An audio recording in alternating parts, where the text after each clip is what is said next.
The massive alien ship hung in the sky above New York, like a dark cloud blocking out the sun.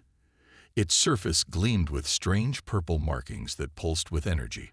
Below, in the United Nations building, Earth's leaders sat in tense silence as they faced the alien delegation for the first time. Major Tom Wilson stood quietly in a corner, his trained eyes studying every detail of the aliens' appearance.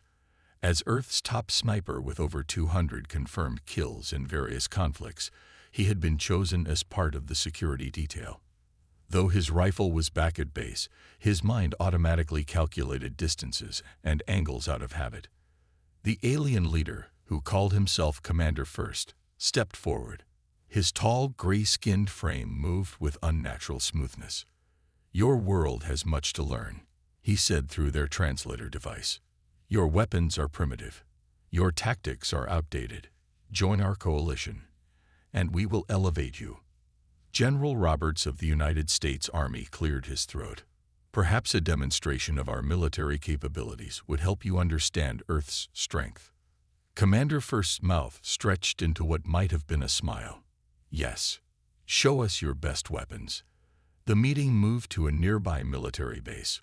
Wilson watched as Earth's forces demonstrated their most advanced jets, tanks, and infantry weapons. The aliens looked bored, even amused. When it came time for the shooting demonstration, Wilson stepped forward with his custom-built sniper rifle. "This primitive projectile launcher," Commander First laughed, the sound echoing metallically. "Allow me to show you true power." He gestured, and one of his soldiers activated a personal shield. The air around the alien shimmed with a faint blue glow. Wilson took aim at the target behind the shielded alien. The alien didn't even move, completely confident in his protection. Wilson squeezed the trigger. The bullet struck the shield and dissolved into sparks. "You see," Commander First spread his arms wide, "your projectiles are useless against our barrier technology. They detect incoming objects and create an energy field that dissolves any matter it touches. This is just one example of our superior technology."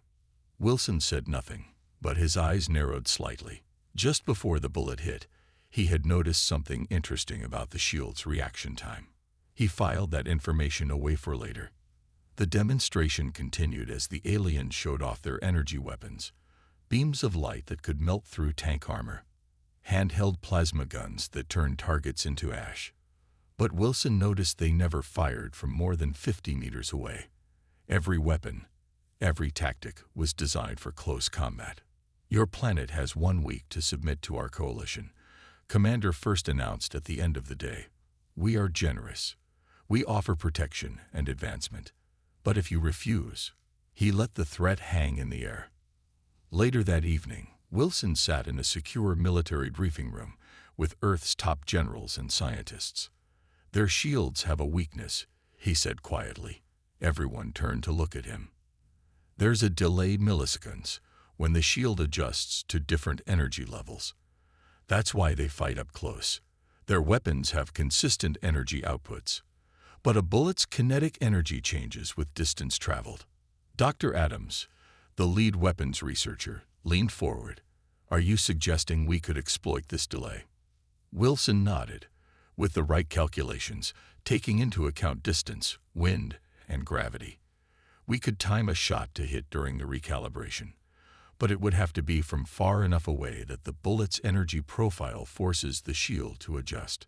The room fell silent as the implications sank in. These aliens, with all their advanced technology, had never faced an enemy that excelled at long-range combat. They had never encountered snipers like Wilson. "They laughed at our weapons," General Roberts said grimly. "Let's show them why that was a mistake." Wilson left the meeting with a new mission: work with Earth scientists to develop ammunition that could exploit the shield's weakness. As he drove home that night, watching the alien ship glow against the dark sky, he allowed himself a small smile. The aliens thought humanity was primitive. They were about to learn that sometimes the old ways were the deadliest. The underground lab hummed with activity as Major Wilson watched Dr. Adams work. 3 days had passed since the aliens' ultimatum, and Earth scientists hadn't slept much since then. Dozens of screens showed detailed analyses of the alien shield technology, captured from every angle during the demonstration. "Look at this," Dr. Adams said, pointing to a slowed-down video. "When your bullet hit their shield, there's a tiny color shift in the energy field. Right here." She froze the frame, showing a slight purple tinge in the usually blue barrier. Wilson leaned closer. "That's the shield recalibrating." "Exactly." Dr. Adams pulled up another screen filled with numbers. "Their shields are incredible technology, but they're designed to handle one type of threat at a time. When the energy level of an incoming object changes, the shield needs to adjust. It's like a door that needs to change its size for each person walking through." A young technician rushed in, carrying a modified rifle bullet. "Major Wilson, we've done it. This round changes its velocity mid-flight." Wilson took the bullet, examining it carefully. The tip contained a small mechanism that would activate during flight. "How does it work?" "The front section separates slightly from the main body at a precise moment," the technician explained. "It creates a sudden drop in kinetic energy, forcing the shield to recalibrate. The main body follows a millisecond later, hitting during the shield's adjustment period." Meanwhile, above ground, more alien ships had arrived. They positioned themselves over major cities worldwide, their presence a constant reminder of their threat. Commander First had called another meeting at the UN. "Your time grows short," he announced to Earth's leaders. "Already, many nations have wisely chosen to join us. Those who resist will face consequences." Wilson stood at his usual spot, watching. The aliens had become even more arrogant, if that was possible. They walked among the humans without their shields active, showing their complete lack of concern for Earth's weapons. That afternoon, Wilson lay prone on the test range, the modified rifle steady in his hands. The target was an alien shield generator they had secretly acquired. Dr. Adams stood nearby with her instruments. "Remember," she said through his earpiece, "the round needs to travel at least 2 kilometers to achieve the right velocity change. Any closer, and the shield will adjust too quickly." Wilson controlled his breathing, making tiny adjustments for wind and temperature. The shot needed to be perfect. If they were wrong about the shield's weakness, Earth would have no chance against the alien's superior technology. He squeezed the trigger, the special round flew true, and just before impact, its front section separated as designed. The shield flickered to life, its blue glow shifting to purple as it detected the changed energy signature. A millisecond later, the main body of the bullet punched through, leaving a clean hole in the target behind the shield.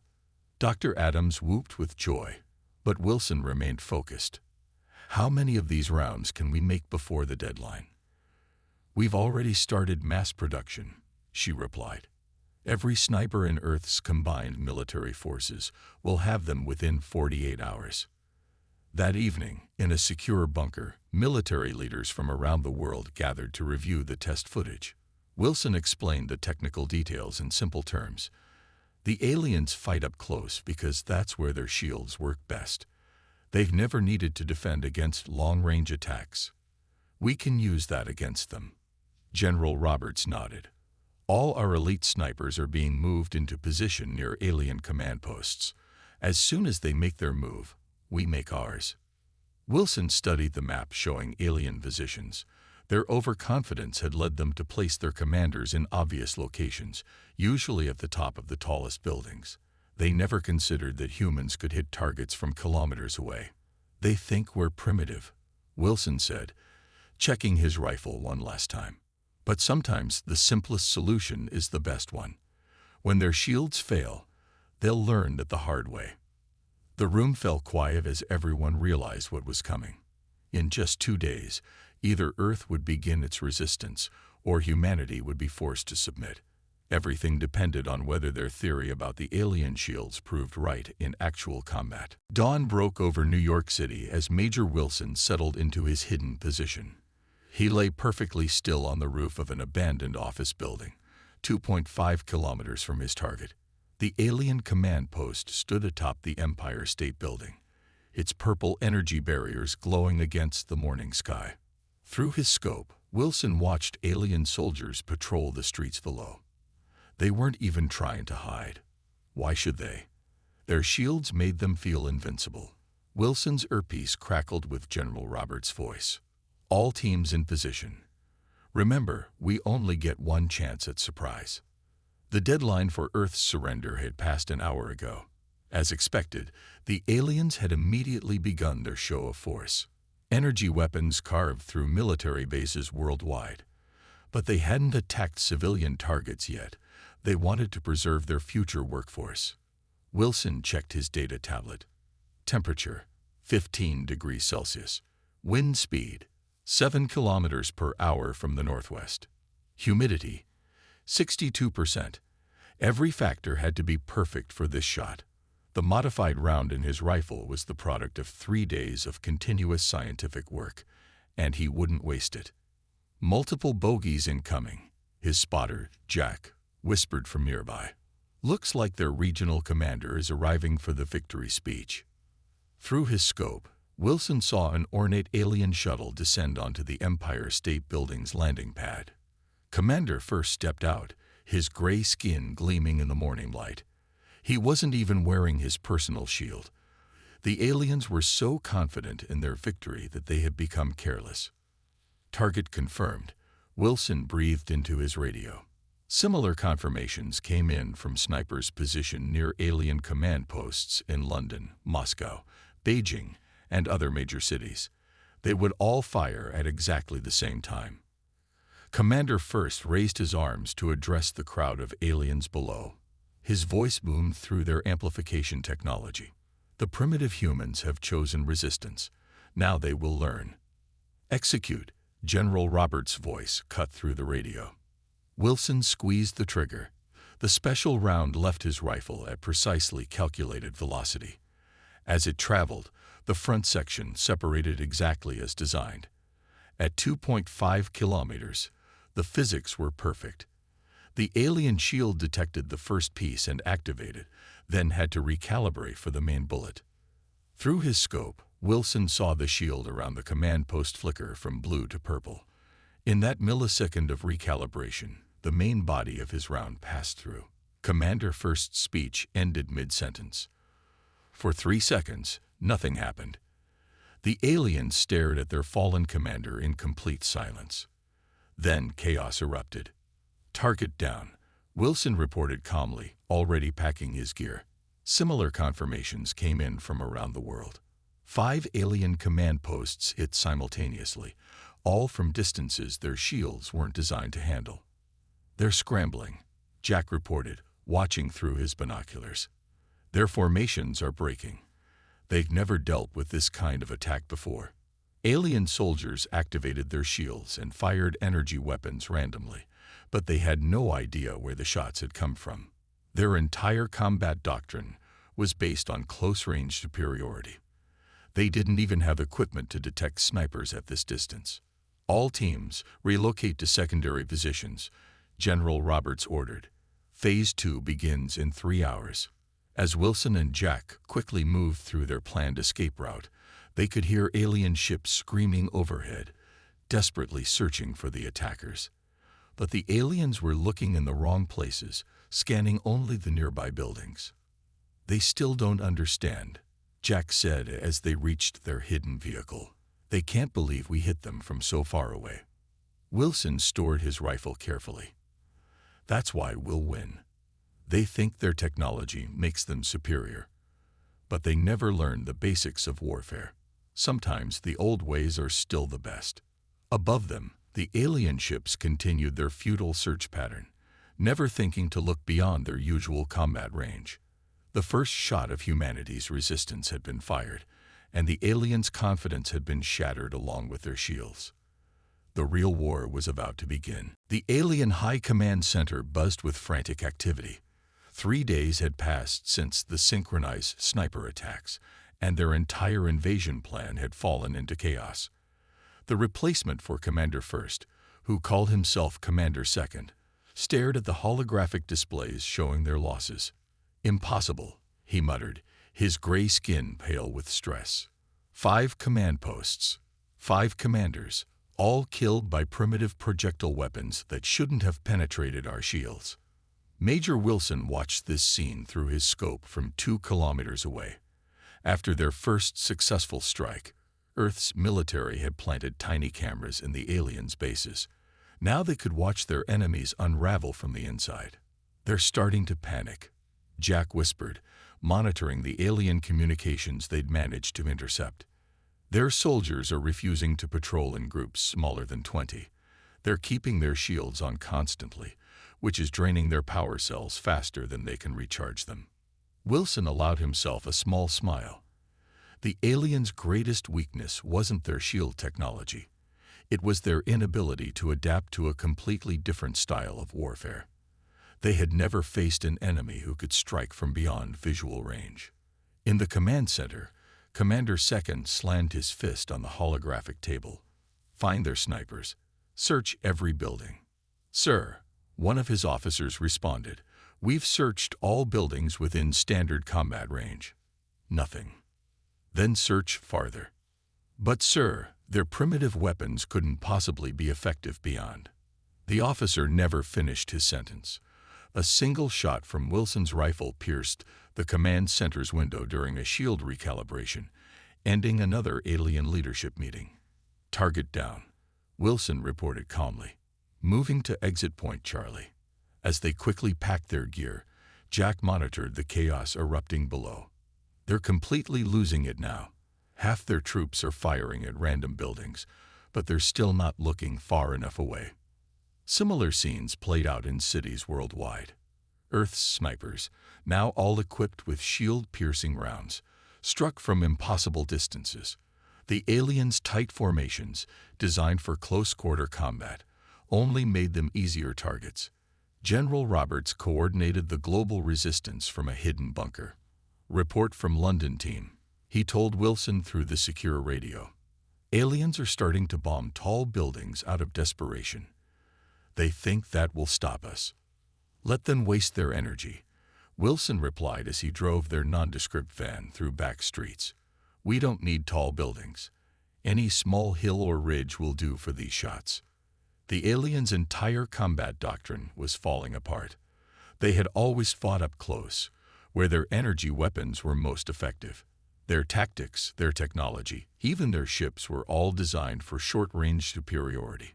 Now they faced an enemy they couldn't even see. Later that night, Wilson attended an emergency briefing.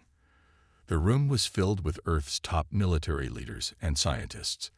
Dr. Adams presented the latest analysis. "The aliens are burning through their shield power cells at an unsustainable rate," she explained. "They're so scared of sniper fire that they're keeping shields active constantly. At this rate, they'll run out of power in days." General Roberts nodded. "Their fleet movements show they're pulling back from smaller cities, concentrating their forces in a few major locations. They think numbers will protect them." "That just makes our job easier," Wilson said, studying the new alien formations. "More targets in one place means less time we have to spend hunting them down." "There's more," Dr. Adams added. "We've intercepted transmissions to their home world. Some of their ships are requesting permission to retreat. They've never encountered this situation before, an enemy they can't fight face to face." Wilson checked his rifle, already preparing for the next mission. The aliens had came to Earth expecting an easy victory over primitive humans. Instead, their superior technology had been defeated by simple physics and centuries-old military tactics. "They should have learned from Earth's history," he said quietly. "The most dangerous predator isn't the one that charges at you. It's the one you never see coming." Major Wilson crouched in the undergrowth of a dense forest, his camouflage blending perfectly with the surrounding vegetation. The aliens had finally wizened up to long-range attacks and were now bombing any structure taller than 3 stories. Their solution: Earth's snipers had simply moved to natural elevated positions instead. "New contact," Jack whispered from his concealed position nearby. "Looks like they're testing their latest countermeasure." Through his scope, Wilson observed an alien patrol using a new type of shield. Instead of the steady blue glow, these shields pulsed rapidly, changing color every fraction of a second. "Dr. Adams needs to see this," Wilson murmured, activating his helmet camera. The aliens had spent the past week trying to fix their shield's fatal flaw. This was their fourth attempt at a solution. His radio crackled. "Major, are you seeing these readings?" Dr. Adams asked from her bunker laboratory. "Their shields are cycling through different energy states randomly. They think this will prevent us from timing our shots." "Will it work?" Wilson asked, tracking the patrol through his scope. "No," Dr. Adams replied, and he could hear the smile in her voice. "They're just wasting more power. The shield still has to transition between states. They've actually given us more opportunities to slip around through." A series of massive explosions lit up the horizon. The aliens had resorted to carpet bombing entire neighborhoods, hoping to catch hidden snipers. But they were always too late. By the time they bombed an area, Earth's forces had already relocated. "Command, this is Wilson," he radioed, ready to test their new shields. "Confirmed," General Roberts replied. "All teams, coordinate your shots. Let's show them their latest toy doesn't work either." Wilson settled into position, making his calculations. Temperature, wind speed, humidity, even with their special rounds, every factor had to be perfect. The aliens had gotten jumpier, more erratic in their movements. Hitting them had become more challenging, but that just meant Earth's snipers had gotten better. "On my mark," General Roberts said. 3, 2, 1. Execute. 6 shots rang out from different positions around the alien patrol. Their new cycling shields flashed brilliantly, but still failed. Half the patrol dropped before they even realized they were under attack. "Confirmed hits," Wilson reported, already packing up to move. "Their new shields are just as vulnerable." The remaining aliens panicked, firing their energy weapons wildly into the forest. Their shots didn't come anywhere near the real sniper positions. Their advanced targeting systems, designed for close combat, were useless at these ranges. Back at the command bunker that evening, Wilson watched satellite footage of alien ships across the globe. Their once orderly formations had devolved into chaos. Some ships clustered together for protection, while others maintained such large distances that they couldn't support each other effectively. "Their coalition is fracturing," General Roberts announced to the assembled officers. "We're intercepting arguments between their different fleet commanders. Some want to continue the invasion.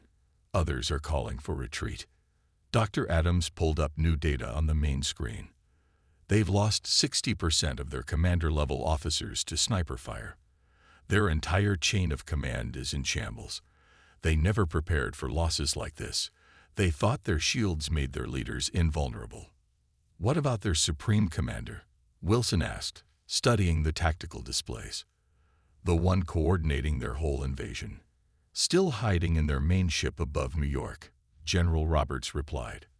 "They've tripled his shield protection. The ship never descends below cloud level now." Wilson examined the ship's position carefully. 3 kilometers up. Constantly moving. Multiple shield layers. He paused thoughtfully. "It's a difficult shot, but not impossible." The room fell silent as everyone realized what he was suggesting. Taking out the alien Supreme Commander would throw their entire invasion into disarray. "I'll need something special for this one," Wilson said to Dr. Adams. "Something that can punch through multiple shield layers." She nodded. "We've been working on a new round design. Multi-stage separation. It's experimental, but how soon can you have it ready?" 24 hours. Wilson checked his rifle. "Then we have 24 hours to plan the perfect shot." The wind howled around Major Wilson as he lay prone on Mount Washington's peak. At 6,288 feet of elevation, it was the highest point in the northeastern United States. For the past 6 hours, he hadn't moved a muscle. The most important shot in human history required absolute perfection. Target ship maintaining stable pattern, Jack reported from his observation position. 3 kilometers up, moving in their standard figure-8 formation. Above them, barely visible through the clouds, the alien Supreme Commander's ship continued its endless patrol pattern. After losing so many leaders to sniper fire, they thought keeping their commander high in the sky made him untouchable. Dr. Adams' voice crackled through their radio. "Remember, Major, this round is different from anything we've tried before. It has 3 separate stages of separation to get through their layered shields." Wilson's new rifle was larger than his usual weapon, custom-built for this single shot. The round it fired was a masterpiece of human engineering, designed, built, and tested in just 24 hours. "How's the weather model looking?" Wilson asked, his eye never leaving the scope. "High-altitude winds are steady," Dr. Adams replied. "The ship's shield generators are running at maximum power. They're burning through energy cells trying to maintain 3 layers of protection." The aliens had grown paranoid after losing so many commanders. Their Supreme Commander now stayed behind 3 separate shield barriers, each calibrated to a different energy frequency. They thought this made him completely safe. "Target approaching optimal position," Jack announced. 30 seconds to firing window. Wilson took slow, measured breaths. At this extreme range, with a target moving in 3 dimensions, dozens of factors had to be perfectly calculated. Air density at different altitudes, wind speed variations, the curvature of the Earth itself. 20 seconds.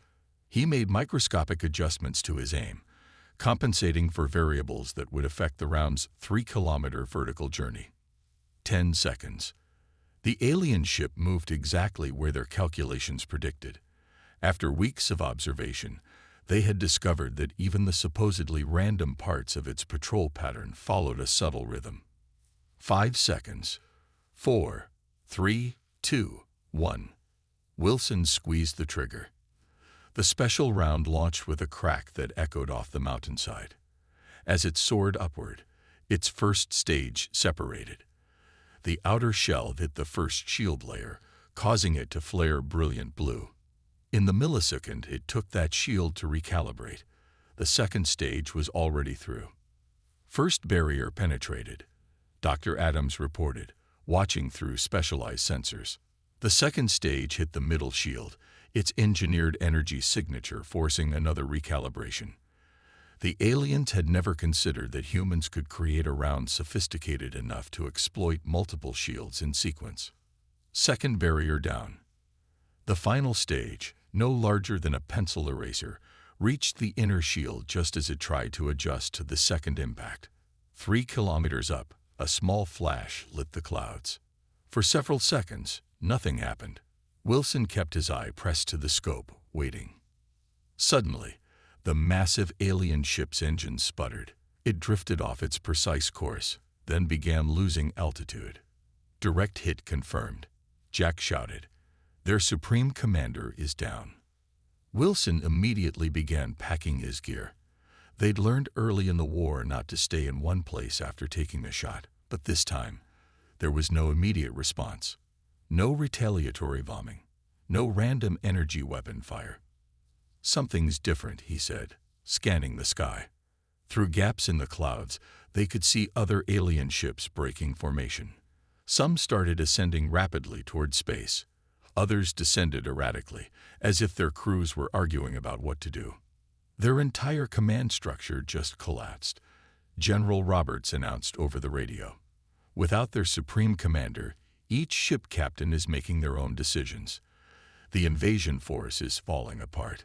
As Wilson and Jack made their way down the mountain, the sky above them filled with the sounds of alien ships either retreating to space or trying to maintain some semblance of order.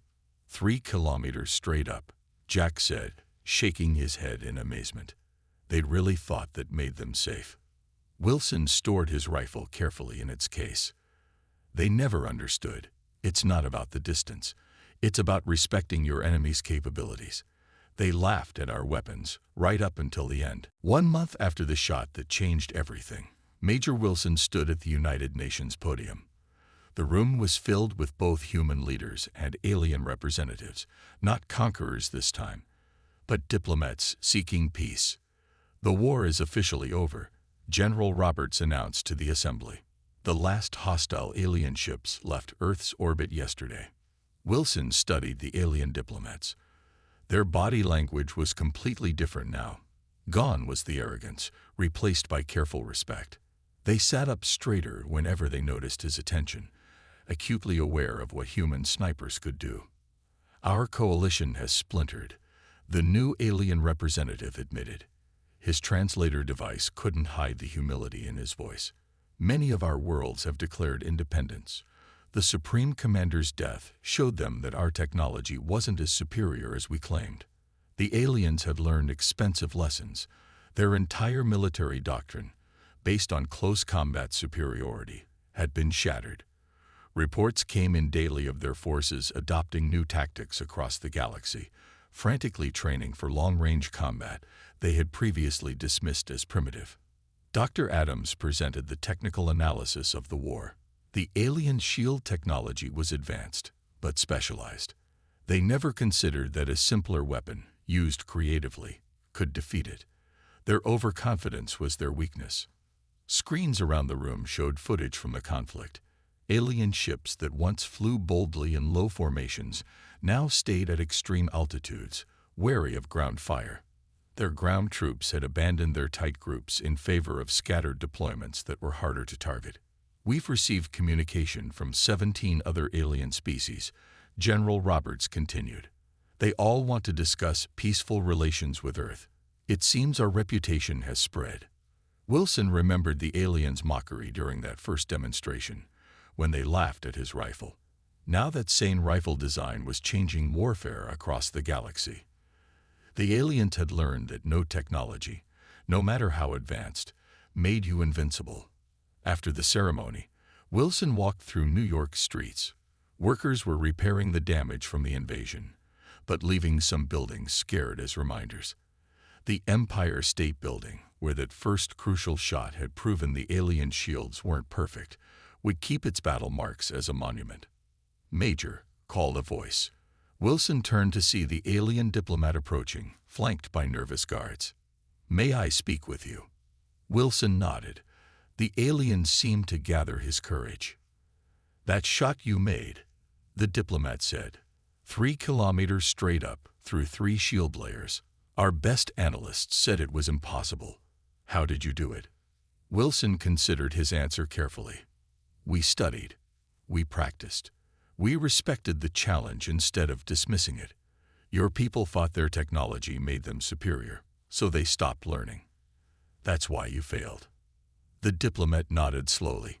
"Our training academies are being completely redesigned. No more focusing only on close combat. No more relying solely on energy weapons and shields." He paused. Would Earth consider sharing some of its military expertise? Later that evening, Wilson met with Earth's leadership to discuss the alien request for military training. The world had changed dramatically. Humanity, once dismissed as primitive, was now seen as a force to be respected across the galaxy. "Multiple alien worlds want to hire human snipers as instructors," General Roberts said. "They're offering advanced technology in exchange for our knowledge. And we've received requests for our new shield-piercing rounds from 30 different species," Dr. Adams added. Earth could become the galaxy's leading weapons developer. Wilson cleaned his rifle as he listened. The simple projectile weapon that aliens had mocked was now one of the most feared tools in known space. Their laughter had turned to respect, their arrogance to caution. "What do you think, Major?" General Roberts asked. "Should we teach them?" Wilson assembled his rifle with practiced care. "Yes," he said finally. "But first, they need to learn the most important lesson. It's not about having the most advanced technology. It's about how you use what you have." Above them, the night sky was clear of alien ships for the first time in months. But now, instead of threats, it held opportunities. Humanity had proven itself, not through superior technology, but through patience, skill, and the deadly art of precision.